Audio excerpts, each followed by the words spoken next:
Praise the Lord. தேவனுக்கே மகிமை உண்டாவதாக. மாரநாதா ரிவைவல் சர்ச் மூலமாக இந்த வார்த்தைகளை கேட்டுக்கொண்டிருக்கிற உங்கள் ஒவ்வொருவரையும் இயேசுவின் நாமத்தினாலே அன்புடன் வாழ்த்தி வரவேற்கிறோம்.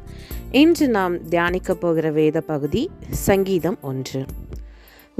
சங்கீதம் மீதமுள்ள 149 சங்கீதங்களுக்குமான அறிமுகமாக கொடுக்கப்பட்டுள்ளதாக வேத வல்லுநர்கள் கருதுகின்றனர்.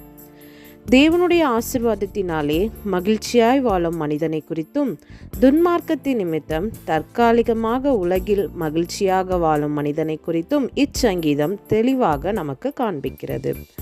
உண்மையான மகிழ்ச்சி அல்லது பாக்கிய நிலை எங்கிருந்து உண்டாகிறது என்பதை இந்த சங்கீதம் விளக்குகிறது.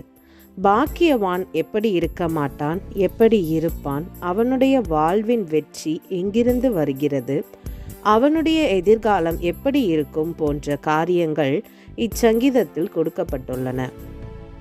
அதே வேளையில் துன்மார்க்கன் எப்படி இருப்பான், அவனுடைய வாழ்க்கையில் என்ன நடக்கும், அவனுடைய எதிர்காலம் எப்படி இருக்கும் போன்றவைகளும் இந்த சங்கீதத்தில் தெளிவாக காண்பிக்கப்பட்டுள்ளது. இது ஒரு முக்கியமான போதக சங்கீதம். இச்சங்கீதம் நன்மை மற்றும் தீமையை குறித்து நமக்கு அறிவுறுத்துகிறது. வாழ்க்கை மற்றும் மரணத்தை நமக்கு முன் காண்பிக்கின்றது. ஆசீர்வாதமும் சாபமும் எப்படி வருகிறது, மகிழ்ச்சிக்கு வழிவகுக்கும் சரியான வழியை நாம் பின்பற்றி எப்படி சாபத்தை தவிர்க்கலாம் என்பதை இந்த சங்கீதம் நமக்கு போதிக்கிறது. துன்மார்க்கனுக்கும் கர்த்தரை நேசிக்கிறவனுக்கும் உள்ள வித்தியாசம் இங்கே தெளிவாக கூறப்பட்டுள்ளது. உண்மையுள்ளவனுடைய வாழ்க்கையில் என்ன நடக்கப் போகிறது என்பதை இந்த சங்கீதத்தில் படித்து அறிந்து கொள்ளலாம். அதே வேளையில் துன்மார்க்கன் தன் முடிவையும் அழிவையும் இங்கே அறிந்து கொள்ள முடியும். ஆதி காலங்களில் இருந்தே இந்த இரண்டு முரண்பாடுகளை குறித்த ஆவிக்குரிய சத்தியங்கள் வேதாகமத்தில் தெளிவாக கொடுக்கப்பட்டு வருகிறது.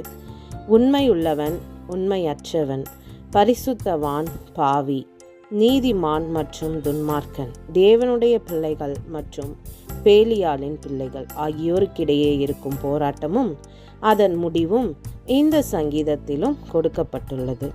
இச்சங்கீதத்தின் முதல் 3 வசனங்கள் பாக்கியவானுடைய பரிசுத்த நடக்கை எப்படி இருக்கும் என்பதை காண்பிக்கிற வகையில், அதே வேளையில் அடுத்த 3 வசனங்கள் துன்மார்க்கனுடைய பாவத்தையும் அவனுடைய முடிவையும் விளக்குகிறது. இந்த சங்கீதம் தாவீதால் எழுதப்பட்டது என்று பலர் நினைத்தாலும் எஸ்ராவால் தொகுக்கப்பட்ட சங்கீத புஸ்தகத்தின் அறிமுக உரை என்று பொதுவாக கூறுகின்றனர். தேவன் நீதிமான்களின் சத்தத்தை மட்டுமே கேட்கிறார் என்பதை வலியுறுத்தும் மிக முக்கியமான சங்கீதம் இந்த சங்கீதமாகும். இந்த சங்கீதம் 3 காரியங்களை வலியுறுத்தும் சங்கீதமாக காணப்படுகிறது. எடுத்துக்காட்டாக, துன்மார்க்கனுடைய ஆலோசனை, பாவிகளுடைய வழி, பரியாசக்காரர் உட்காரும் இடம் ஆகிய 3 தவிர்க்கப்பட வேண்டிய காரியமாகும். இந்த 3 காரியங்களை தான் நாம் சங்கீதம் 1:1 வாசிக்கிறோம். துன்மார்க்கருடைய ஆலோசனையில் நடவாமலும், பாவிகளுடைய வழியில் நில்லாமலும், பரியாசக்காரர் உட்காரும் இடத்தில் உட்காராமலும். யார் பாக்கியவான்? பாக்கியவான் என்பதற்கான எபிரேய பதம் என்னவென்றால் ஆஷ்ரே. இதன் பொருள் ஆசிர்வதிக்கப்பட்டவன், மகிழ்ச்சியாய் வாழ்பவன், அதிர்ஷ்டசாலி, செழிப்பானவன், பிறர் பொறாமைப்படும் அளவிற்கு வாழ்பவன். துன்மார்க்கருடைய ஆலோசனையில் நடவாதவன் என்பதற்கு அவனுடைய திட்டங்கள் நோக்கங்களின்படி செய்யாதவன் என்று பொருள். துன்மார்க்கமான ஆலோசனைகள் எங்கிருந்து வரலாம்? சகோதரர் மூலமாக வரலாம். அது இரகசிய ஆலோசனையாக இருக்கலாம். ஆதியாகமம் 49 அதிகாரம் 6 வசனத்தில் குறிப்பிட்டது போல பீலேயாமுடைய செய்தியை நாம் பார்த்திருக்கிறோம். என்னாகமும் 31 அதிகாரம் 16 வசனத்தில் உள்ளது போல அகிதோப்பேலின் ஆலோசனை குறித்து நாம் பார்த்திருக்கிறோம். 2 சாமுவேல் 15:31. நண்பர்கள் மூலமாக, தாய் மூலமாக, தகப்பன் மூலமாக, நம்முடைய சொந்த யோசனையாக கூட இருக்கலாம்.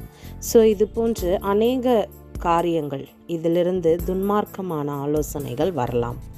யார் துன்மார்க்கன்? துன்மார்க்கன் என்ற பதத்திற்கு ரெஷாயீம் என்ற எபிரேய பதம் பயன்படுத்தப்பட்டுள்ளது. தேவன், சமுதாயம் மற்றும் தன்னை பற்றி புரிந்து கொள்ளுதல் இல்லாதவன் என்று பொருள். தெய்வ பயம் இல்லாதவன் என்று சொல்லலாம். தெய்வத்தை குறித்து கவலை இல்லாதவன் என்றும் சொல்லலாம். தன் இஷ்டத்துக்கு வாழ்பவன், மனசும் மாம்சமும் இச்சிக்கும் எல்லா காரியங்களையும் ஆவலோடு நடப்பிப்பவன், பிறரை குறித்த கவலை இல்லாமல் வாழ்பவன், இந்த எல்லா காரியங்களையும் உடையவனை நாம் துன்மார்க்கன் என்று கூறலாம். அப்பொழுது யாருடைய ஆலோசனையில் நாம் நடக்க வேண்டும்? இதுவரைக்கும் யார் துன்மார்க்கன், துன்மார்க்கமான ஆலோசனைகள் எங்கிருந்து எப்படி வரலாம் என்று பார்த்தோம். யார் பாக்கியவான் என்று பார்த்தோம். இப்பொழுது யாருடைய ஆலோசனையில் நடக்க வேண்டும் என்று நாம் பார்க்க போகிறோம். அதே சங்கீதம் 1:1 துன்மார்க்கருடைய ஆலோசனையில் நடவாமலும் என்று நாம் பார்க்கிறோம். அப்பொழுது நம் கர்த்தருடைய ஆலோசனையில் நடக்க வேண்டும் என்பது அதற்கு பொருள். முதலாவது நாம் கர்த்தரின் ஆலோசனையில் நடக்க வேண்டும். பரிசுத்தவான்களின் ஆலோசனையில் நடக்கலாம். தேவனுடைய வார்த்தைப்படி நடக்கலாம். போதகர்களின் ஆலோசனையின் மூலமாக நடக்கலாம். முதியோரின் ஆலோசனையை கேட்கலாம். கர்த்தருக்கு பயப்படுகிறவர்களின் ஆலோசனையை ஏற்றுக்கொள்ளலாம். சிநேகிதனின் உட்கருத்தான நல்ல ஆலோசனையை ஏற்றுக்கொள்ளலாம். பரிசுத்த ஆவியானவரின் ஆலோசனையை ஏற்றுக்கொள்ளலாம். இந்த ஆலோசனையில் நாம் நடக்க வேண்டும் என்று தேவன் விரும்புகிறார். துன்மார்க்கருடைய ஆலோசனையில் நடக்கக்கூடாது என்பதற்கு இவ்வளவு காரியங்களை நாம் பார்த்திருக்கிறோம். இரண்டாவது காரியம், பாவிகளுடைய வழியில் நில்லாமலும். அதற்கான காரியத்தை நாம் பகுதி 2ஆம் வீடியோவில் பார்க்கலாம். கர்த்தர் உங்களை ஆசிர்வதிப்பாராக. ஆமீன், ஆமீன். God bless you.